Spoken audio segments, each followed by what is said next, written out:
হযরত আলী যে পৃথিবীর সবচেয়ে বিচক্ষণ এবং ইন্টেলিজেন্ট মানুষদের মধ্যে একজন ছিলেন তা এই ঘটনাটি শুনলে আপনি আশ্চর্য হয়ে যাবেন।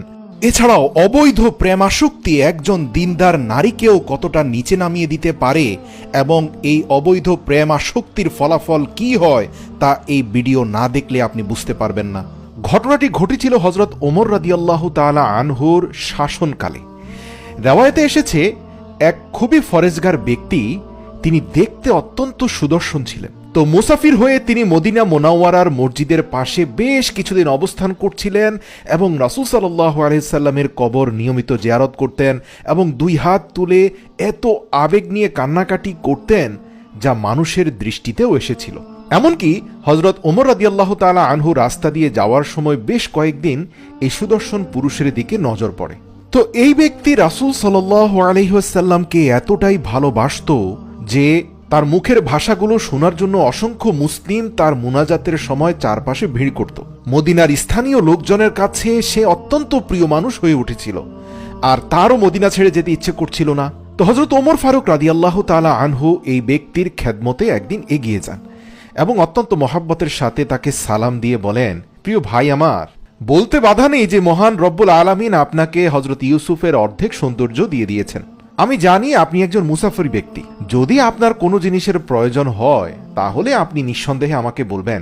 কিন্তু সেই ব্যক্তি বলতে লাগলো, যে মহান রবকে তুমি মান্য করো সেই মহান রবকে আমিও মান্য করি, আর নিঃসন্দেহে তিনি সব কিছুর মালিক, তাহলে আমি কেন তোমার কাছ থেকে কিছু চাইব?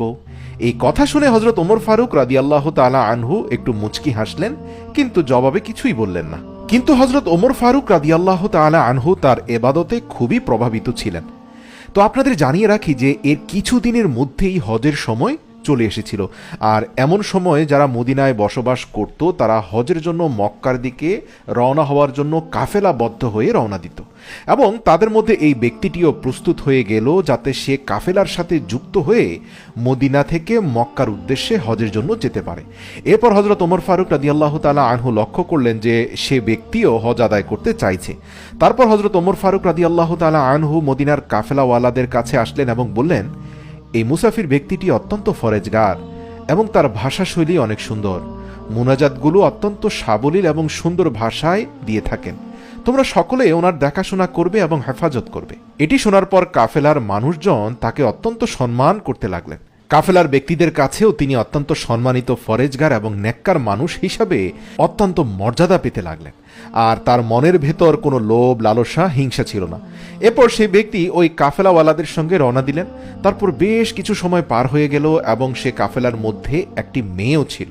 অবশ্য সেই মেয়েটিও অত্যন্ত সুন্দরী ছিল, তবে মেয়েটির অন্তরে ইবলিস শয়তানের মজবুত প্ররোচনা ছিল।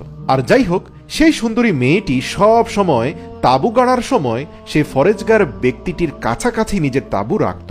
মোটামুটি বুঝাই যাচ্ছিল যে সেই নারী ওই সুদর্শন পুরুষের প্রতি আসক্ত হতে লাগলো। কাফেলার কয়েকজন লোক বলল যে, এই নারী, তুমি ওই ব্যক্তিটির কাছাকাছি এত ঘেঁষো কেন? মেয়েটি বলতো, আস্তাগফিরুল্লাহ, আপনারা এমনটি ভাবতে পারেন কিভাবে? আমি তো ওনার কোরআন তেলাওয়াত মনোযোগ দিয়ে শুনতে চাই। তো কাফেলার লোকজনও আর কোনো কথা বাড়ালো না, আর সেই সুন্দরী মেয়েটি সব সময় ওই ফরেজগার ব্যক্তির তাঁবুর কাছাকাছি বসে থাকতো এবং তার কোরআন তেলাওয়াত শুনত। একবার সেই মেয়েটি লোকটির খুব কাছাকাছি আসলো, এমনকি তাঁবুতে প্রবেশ করে বসলো। যেহেতু মেয়েটির আর তর সইল না, তাই সে তাঁবুতে প্রবেশ করেই বলতে লাগলো, দেখো, আমি তোমার প্রেমে দেওয়ানা হয়ে গিয়েছি এবং তোমার সাথে জেনার মনোভাব করেছি, আর তুমি যদি এখন এটিকে অস্বীকার করো তাহলে আমি তোমার উপর নোংরা অপবাদ লাগিয়ে দেব, আর তুমি যদি আমার মনোবাসনা পূর্ণ করো তাহলে কাফেলার লোকদের হাত থেকেও বেঁচে যাবে। এমন কথা শুনে যুবক বলল, তুমি আল্লাহকে ভয় করো। তুমি হজের উদ্দেশ্যে এসেছো নাকি ভিন্ন কোনো উদ্দেশ্যে? তোমার ইস্তেগফার করে পুনরায় ঈমান আনা উচিত। এমন কথা তুমি কিভাবে বলতে পারো? তোমার লজ্জা থাকা উচিত। আল্লাহর পথে ফিরে আসো। দেখো, তুমি মিথ্যা অপবাদ দিয়ে আমার কোনো ক্ষতি করতে পারবে না। মহিলাটি অত্যন্ত অহংকারী ছিল। যেহেতু সে একটি নোংরা আশা নিয়ে এসেছে আর একজন পুরুষ দ্বারা প্রত্যাখ্যাত হয়েছে, তাই তার ভেতরে মারাত্মক জিদ বাসা বাঁধল। সে খুব ভালো করেই জানত চরিত্রহীনতার অভিযোগ টিকবে না, কারণ ইতিমধ্যে কাফেলার লোকজন বুঝে ফেলেছে যে সেই নারী ওই সুদর্শন পুরুষে আসক্ত।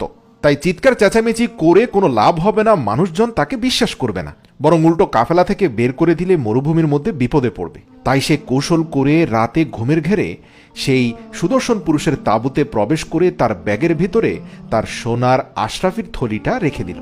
সকালে উঠে সে চিৎকার করে বলতে লাগলো যে আমার কাছে কিছু স্বর্ণমুদ্রা ছিল, যেগুলো আমি হজ আদায়ের জন্য রেখেছিলাম। কোপাল আমার, ওই স্বর্ণমুদ্রা চুরি হয়ে গেছে, আর ওগুলো ছাড়া আমার কাছে কোনো পয়সাও নেই। এখন আমি কি করে হজ আদায় করব? আমার কাছে তো আর একটি পয়সাও নেই।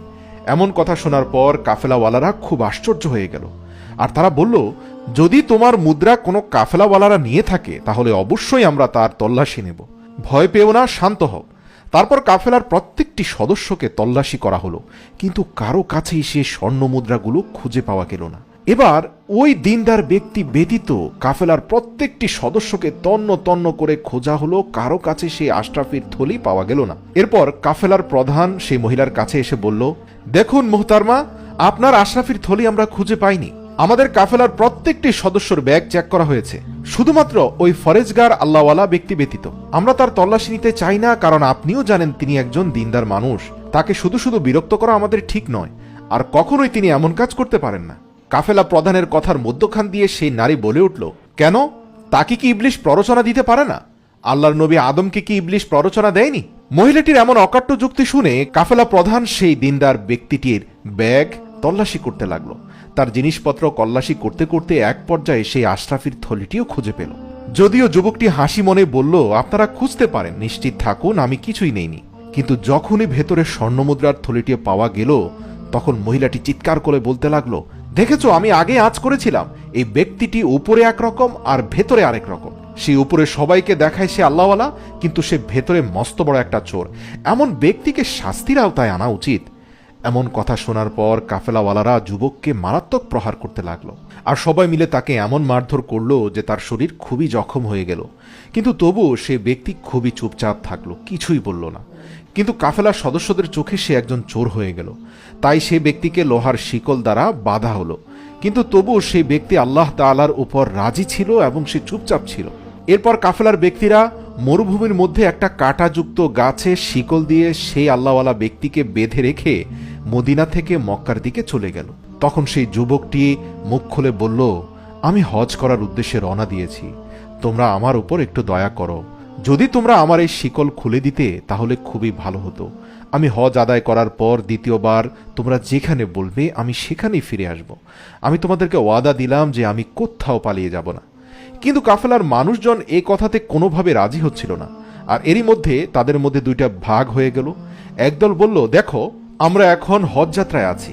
সেই নারীর বক্তব্য কিছুটা সন্দেহজনক, এখনো পুরো বিষয়টা তদন্ত হয়নি। আর যেহেতু একজন হজযাত্রী মানুষ, তাকে হজের পথে বাধা দেওয়াটা শরীয়ত বিরুদ্ধ কাজ। আমরা তার শিকলটি খুলে দেই, সে যদি ওয়াদা না রাখে, সে যদি ফেরত না আসে, তাহলে সে আল্লাহ পাকের দরবারে দায়ী থাকবে। আরেক গ্রুপ বলল, নিশ্চিত থাকো, সে কখনোই ফিরে আসবে না। এইরকম চোর এবং ঠকবাজ মানুষেরা ফিরে আসে না। তো যাই হোক, শেষ পর্যন্ত কাফেলার উদারপন্থী মানুষদের কথায় জয়যুক্ত হলো এবং সেই ব্যক্তিকে বাঁধন খুলে দেওয়া হলো এবং তাকে বলা হলো, তুমি অমুক জায়গায় আমাদের সাথে সংযুক্ত হবে, আর যদি তুমি ফিরে না আসো তাহলে আমরা হযরত ওমর ফারুক রাদিয়াল্লাহু তাআলা আনহুর কাছে গিয়ে অভিযোগ জানাবো, আর যিনি তোমার উপর খুবই ভরসা করেছিলেন, কিন্তু তুমি তার ভরসা ইতিমধ্যে ভেঙে দিয়েছ। এরপর সেই ব্যক্তিটি চুপচাপ হজের উদ্দেশ্যে বেরিয়ে পড়ল। আপনাদেরকে জানিয়ে রাখি যে মক্কা শরীফে পৌঁছানোর পর সে ব্যক্তি আল্লাহর দরবারে ভীষণ কান্না করতে লাগলো, আর ফুপিয়ে ফুপিয়ে আল্লাহর দরবারে সে বলতে লাগলো, হে আল্লাহ, আমার উপর মিথ্যা অভিযোগ চাপিয়ে দেওয়া হয়েছে। এমন সময় তুমি ছাড়া আমার আর কেউ নেই হে মালিক। একটি কথা আমরা সকলেই জানি যে যখন হৃদয়ের ভেতর থেকে কোনো কথা বেরিয়ে আসে তখন সেটি আল্লাহর আরশ পর্যন্ত পৌঁছে যায়। কোনো বাধাই সেই দোয়ার পথ আটকাতে পারে না। এরপর সেই ব্যক্তির দোয়া আল্লাহ তাআলার দরবারে কবুল হয়ে গেল এবং সেই সাথে সাথে সেই ব্যক্তির হজও সম্পন্ন হয়ে গেল। তারপর সেই ব্যক্তি সেই নির্ধারিত জায়গায় উপস্থিত হলো যেখানে তাকে পৌঁছাতে বলা হলো। তারপর কাফেলার লোকজন যখন তাকে সেখানে দেখতে পেল তখন খুব আশ্চর্য হয়ে গেল। তারা বলতে লাগলো, তুমি চোর হলেও পালিয়ে যাওনি, তুমি আমাদের বিশ্বাসকে জিতে নিয়েছ, আর এই বিষয়টিতে আমরা খুবই খুশি হয়েছি, আর সেজন্য মদিনার যাত্রাপথে তোমাকে আমরা শিকল দিয়ে বাঁধব না। তো আপনাদের জানিয়ে রাখি যে কাফেলাটি মদিনা মোনাওয়ারার দিকে রওনা হতে লাগলো। কিছু দূর রাস্তা অতিক্রম করার পর সেই মহিলার সমস্ত টাকা ফুরিয়ে গেল। এখানে বলে রাখি, সেই দুশ্চরিত্রা নারী কিন্তু হজের উদ্দেশ্যে আসেনি। সে এখানে এসেছে বিভিন্ন ধরনের জিনিস কেনার জন্য, আর অপ্রয়োজনীয় জিনিস কিনতে কিনতে তার নিজের সকল টাকা পয়সা শেষ করে ফেলল। এখন বাড়ি পৌঁছানোর জন্য তার টাকার প্রয়োজন ছিল। আর যখন সেই মহিলাটি কাফেলার অন্য মানুষদেরকে জিজ্ঞেস করলো যে তাকে যেন কিছু টাকা দেওয়া হয়, তখন কেউই তাকে সাহায্য করার মতো অবস্থায় ছিল না, কেননা সবারই মাল প্রায় ফুরিয়ে গিয়েছিল। এবার এই বিষয়টি নিয়ে সে খুবই বিচলিত হয়ে গেল, আর মনে মনে ভাবতে লাগলো সে তার বাড়িতে কিভাবে পৌঁছাবে। তখন সে মহিলাটির মস্তিষ্কে একটা বুদ্ধি আসলো। সে চিন্তা করলো, কাফেলাটি যখনই মদিনা এবং মক্কার মধ্যবর্তী একটি বিশেষ স্থানে অপেক্ষা করবে, তখন সে পার্শ্ববর্তী গ্রামে গিয়ে মানুষের কাছে সাহায্য চাইবে। কেউ না কেউ তো তাকে সাহায্য করবে, কারণ সে তো একজন হজযাত্রী ছিল। এবং পরিকল্পনা মতো যখনই কাফেলা একটা নির্ধারিত স্থানে থামলো বিশ্রামের জন্য, তখনই সেই মহিলাটি ওই গ্রামে চলে গেল এবং সে মানুষের কাছে সাহায্য চাইলেও কিন্তু আশ্চর্যজনক ব্যাপার, তাকে কেউই সাহায্য করল না। কিন্তু এক দুশ্চরিত্রবান পুরুষ তার সামনে এসে বলল, হ্যাঁ, আমি তোমাকে সাহায্য করতে পারি, তবে তার বিনিময়ে তোমার কাছে আমি কিছু চাইব। তখন সেই নারী বলল, ইনশাআল্লাহ, তুমি আল্লাহর কাছে অনেক কিছু পাবে, তুমি আমাকে সাহায্য করো। তখন সেই পুরুষ বলল, হ্যাঁ, আল্লাহর কাছে যা কিছু পাবো তা তো পরকালে পাবো, কিন্তু এই দুনিয়াতে তোমার কাছ থেকে আমি কিছু চাই। তখন সেই নারী বলল, তোমাকে দেওয়ার মতো কোনো জিনিস তো আমার কাছে নেই। তখন সেই দুশ্চরিত্রবান পুরুষ বলল, দেখো, মহান রব তোমাকে অনেক সৌন্দর্য দিয়েছে, তুমি তোমার সৌন্দর্য আমাকে বিলিয়ে দিতে পারো। এই কথা শুনে মহিলাটি আশ্চর্য হয়ে গেল। সে বলল, তুমি তো একটি অন্যায় আবদার করছো। অতঃপর সেই পুরুষ লোকটি বলল, তাহলে তোমাকে আমি কোনো সাহায্য এবং অর্থ করিয়েও দিতে পারবো না। সে মহিলাটি ভাবল, এই মুহূর্তে চরিত্র থেকেও তার অর্থের খুবই প্রয়োজন। আসলে তার ঈমান ছিল অত্যন্ত দুর্বল এবং সেই নারী ছিল মুনাফিক প্রকৃতির একজন নারী এবং প্রচণ্ড অধৈর্যশীল। অতঃপর সে নারী অজানা এক পুরুষের সাথে শারীরিক সম্পর্কে লিপ্ত হয়ে গেল এবং তার মনের খায়েশ পূর্ণ করে সে তার কাছ থেকে অর্থ করি নিয়ে নিল। নাউযু বিল্লাহি মিন যালিক। এদিকে সে কাফেলার কাছে ফিরে এসে পুরো ঘটনা গোপন রাখল। কয়েকদিন যাওয়ার পরে সেই নারী অত্যন্ত অসুস্থ হয়ে গেল এবং সেই নারী নিজেই বুঝতে পারল যে সেই নারী অন্তঃসত্ত্বা হয়ে পড়েছে। অতঃপর বুঝতে পেরে সে আতঙ্কিত হয়ে গেল, কারণ সে জানে মদিনায় ফিরে গেলে তার পিতামাতা আত্মীয় স্বজন জানলে সে মুখ দেখাতে পারবে না। এমনকি খলিফা ওমরের কাছে এ তথ্য পৌঁছে গেলে তার মৃত্যুদণ্ড পর্যন্ত হতে পারে। ফোন দিয়ে হাঁটতে হাঁটতে একদিন এক ফকির তাকে এসে স্বপ্নে বলে গেল, আরে তুমি ভয় পাচ্ছ কেন? তোমার কাফেলার মধ্যে যে ব্যক্তিকে ইতিমধ্যে তুমি ফাঁসিয়ে দিয়েছ, সকলকে বলে দাও যে সেই ব্যক্তি তোমার সাথে জোর করে জিনা করেছে এবং তার ফলে তুমি এখন গর্ভবতী হয়ে গিয়েছ। ঘুম থেকে উঠে এই শয়তানি স্বপ্নকে বাস্তবায়নের জন্য সেই নারী প্রকাশ্যে বলতে থাকলো, দেখো, তোমাদের সকল কথা খুলে বলিনি। এই পুরুষ শুধুমাত্র যে আমার জিনিস চুরি করেছে তাই নয়, সে জোর করে আমার সাথে জিনা করেছে, যার ফলে আমি এখন অন্তঃসত্ত্বা হয়ে পড়েছি। সেই নারী বানিয়ে কথা বলার ক্ষেত্রে ওস্তাদ ছিল এবং খুব আবেগ মিশ্রিত করে কথা বলতে পারত। এবং তার শারীরিক অবস্থার দিকে তাকিয়ে কাফেলার কিছু অতি উৎসাহী লোকজন বলতে থাকলো, আরে, আমরা তোকে যতটা খারাপ ভেবেছিলাম তুই তো তার থেকেও খারাপ। এই বলে সেই নিরপরাধ আল্লাহওয়ালা ব্যক্তিটিকে আরো প্রহার করলো। সেই ব্যক্তিটি আগে থেকেই খুব জখম ছিল, কিন্তু যখন দ্বিতীয়বার তার উপর প্রহার করা হলো, তখন সে আরো বেশি পরিমাণে জখম হয়ে গেল। কিন্তু এমন পরিস্থিতিতেও সেই ব্যক্তি খুবই চুপচাপ রয়ে গেল। সে তার মুখ দিয়ে কিছুই বের করল না। সে আল্লাহ পাকের উপর ভরসা রাখল। ইতিমধ্যে কাফেলার মানুষজন তাকে বলতে লাগলো, হযরত ওমর রাদিয়াল্লাহু তাআলা আনহু তোমার উপর কতই না বিশ্বাস রেখেছে, কতই না প্রশংসা করেছে তোমার, আর দেখো তুমি কত নোংরা এবং নীচ মানুষ। আমরা তোমাকে দিনদার ভেবেছিলাম, কিন্তু দিন শেষে দেখা গেল যে তুমি খারাপ চরিত্রের মানুষ। এবং জেনে রাখো, হযরত ওমর ফারুক তোমার এই কথাগুলো শুনলে তার অন্তর ভেঙে যাবে, এমনকি সে তোমাকে বড় ধরনের সাজাও দিতে পারে। এরপর যখন সে কাফেলা মদিনাতে পৌঁছে গেল, তখন মানুষজন হযরত ওমর ফারুক রাদিয়াল্লাহু তাআলা আনহুর কাছে সেই আসামিকে হস্তান্তর করল এবং সমস্ত ঘটনা খুলে বলল, আর বলল যে এই লোক বাইরে একরকম আর ভেতরে আরেক। তো সমস্ত ঘটনা শোনার পর হযরত ওমর ফারুক রাদিয়াল্লাহু তাআলা আনহু অত্যন্ত রাগান্বিত হলেন।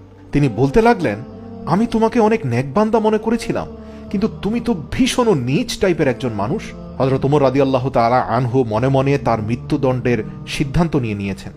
তিনি রায় ঘোষণা করতে যাবেন, এমন অবস্থায় হযরত আলী রাদিয়াল্লাহু তাআলা আনহু সেখানে তাশরিফ নিয়ে আসলেন আর এসেই বলতে লাগলেন, ইয়া আমিরুল মুমিনিন, আপনি আমাকে অনুমতি দিলে আমি এই বিচার কার্য নিয়ে কিছু কথা এবং পরামর্শ দিতে চাই। হযরত ওমর রাদিয়াল্লাহু তাআলা আনহু দাঁড়িয়ে আহলান সাহলান বলে হযরত আলীকে জড়িয়ে ধরলেন এবং বললেন, অবশ্যই হে আলী, আল্লাহর রাসূল তোমাকে বলেছেন তুমি হচ্ছ জ্ঞানের দরজা, আর আমরা কেন জ্ঞানবান আলীর কাছ থেকে পরামর্শ নিতে চাইব না? হযরত আলী মুচকি হেসে বলল, এই যে ব্যক্তিকে আপনারা দেখতে পাচ্ছেন, সে কিন্তু আগের মতোই ন্যাক এবং ফরেজগারি আছে। আর ওই মহিলা যে কিনা এই লোকের উপর আশরাফি চুরির মিথ্যা অপবাদ দিয়েছিল প্রথম দিকে, সে অন্যায় করেছে। এমন কথা শুনে সে মহিলাটি হযরত আলী রাদিয়াল্লাহু তাআলা আনহুকে বলতে লাগলো, হে আলী, আপনি কিভাবে এমন কথা বলতে পারেন? আপনি একজন মুসলিম নারী সম্পর্কে এমন কথা বলতে পারেন না। হযরত আলী বলল, হ্যাঁ, আমি একজন পরিপূর্ণ মুসলিম নারী সম্পর্কে এমন কথা বলতে পারি না, কিন্তু একজন মুনাফিক নারী সম্পর্কে অবশ্যই বলতে পারি, যে মুখে কালেমার কথা বলে কিন্তু তার অন্তরের কোনো কোনায় কালেমার অবস্থান নেই। অতঃপর কাফেলার দলপতিকে ডাকলেন। ডেকে হযরত আলী বললেন, আপনি এই নারীর অভিযোগ শুনে তা কি তদন্ত করেছেন? আপনি কি ভালোভাবে বিশ্লেষণ করেছেন? তাদের গতিবিধি পর্যবেক্ষণ করেছেন? কাফেলার দলপতি বলল, হে হাসান হুসাইনের বাবা, আপনি নিঃসন্দেহে একজন বিচক্ষণ মানুষ। আমি অত বিচক্ষণ নই। এই নারী তার বিরুদ্ধে অভিযোগ দিয়েছে, কাফেলার অনেকের কাছে সত্য মনে হয়েছে বিধায় আমিও তার বিরুদ্ধে সাক্ষী দিচ্ছি। তখন হযরত আলী বললেন, কাল কিয়ামতের ময়দানে আল্লাহ পাক যখন আপনাকে প্রশ্ন করবেন যে, হে কাফেলার প্রধান, তোমার উপরে কাফেলার দায়িত্ব দেয়া হয়েছে, তুমি সর্দার ছিলে, কাফেলার ভিতরে এত বড় অভিযোগ এসেছে, তুমি তা পর্যবেক্ষণ না করে কেন সিদ্ধান্ত নিলে? তখন কাফেলা প্রধান আলীর কাছে ক্ষমা চাইলেন। অতঃপর হযরত আলী রাদিয়াল্লাহু তাআলা আনহু কাফেলায় থাকা বেশ কয়েকজন ঈমানদারকে ডাকলেন। একে একে তাদের কাছ থেকে সাক্ষ্য গ্রহণ করলেন। এদের অনেকে ভিন্ন মত দিয়েছে। যেমন একজন বলেছে, হে আলী, আমার কাছে এই নারীর গতিবিধি শুরু থেকেই তেমন ভালো ঠেকছিল না। মদিনা থেকে আমরা যখন হজের উদ্দেশ্যে রওনা দিয়েছিলাম, এই নারী এই যুবকের আশপাশে তাঁবু গাড়ত। আমরা নারীদের জন্য আলাদা বিচ্ছিন্ন তাঁবুর স্থান রেখেছিলাম। সে সব সময় সেখান থেকে দূরে দূরে, অর্থাৎ এই যুবকের কাছাকাছি তাঁবু গাড়ত, এবং আমার দৃষ্টিতে এই যুবককে কখনো এই নারীর প্রতি আসক্ত দেখিনি, বরং নারীকেই কিছুটা বেশি আসক্ত মনে হয়েছে। হযরত আলী বললেন, ভালো কথা। এরপর হযরত আলী রাদিয়াল্লাহু তাআলা আরেকজনকে ডাকলেন। সে বলল, হে আলী, নিঃসন্দেহে সত্য মিথ্যা আল্লাহই জানেন। তবে হ্যাঁ, পূর্বের জন যেমনটা বলেছে এটা সত্য যে এই নারীর মধ্যে কিছুটা এই পুরুষের প্রতি আসক্তি আমরা পরিলক্ষিত করেছি। এমনকি আমাদের মধ্যে একজন তাকে নিষেধও করেছে যে সে কেন এই পুরুষের কাছাকাছি তাঁবু গাড়ছে। হযরত আলী রাদিয়াল্লাহু তাআলা আনহু পুনরায় কাফেলার প্রধানকে ডাকলেন। অতঃপর বললেন, ওই নারীর একার সাক্ষ্যের ভিত্তিতে তোমরা সকলেই যে সে নারীর সাথে একাত্মতা পোষণ করেছ, তোমরা কি এই যুবককে একটিবারের জন্য প্রশ্ন করেছ যে সে অপরাধ করেছে কিনা, অথবা সে নিজের মুখ ফুটে কিছু বলেছে কিনা? অতঃপর সকলেই সমস্বরে বলল, হে আলী, আপনি তো একদম সত্য কথা বললেন। এই যুবক শুরু থেকেই চুপচাপ, এমনকি আমরা তাকে এত মারধর করলাম সে একটি কথাও বলল না, আর তাই আমরা ভেবে নিলাম সে নিশ্চয়ই অপরাধী। তখন আলী ধমক দিয়ে বললেন, থামো। কেন তোমরা কোরআনের সেই আয়াত পড়নি? মহান রব্বুল আলামিন পবিত্র কোরআনে বলেছে, যে বিষয়ে তোমাদের ধারণা নেই সে বিষয়ে সন্দেহ পোষণ করা থেকে দূরে থাকো। সেই যুবক কি তোমাদেরকে বলেছে সে অপরাধ করেছে? তখন সবাই বলল যে না, বলেনি। হযরত আলী বলল, সে যেমনটা হ্যাঁ বলেনি তেমন নাও বলেনি, তোমাদের উচিত ছিল আরো ভালো তদন্ত করা।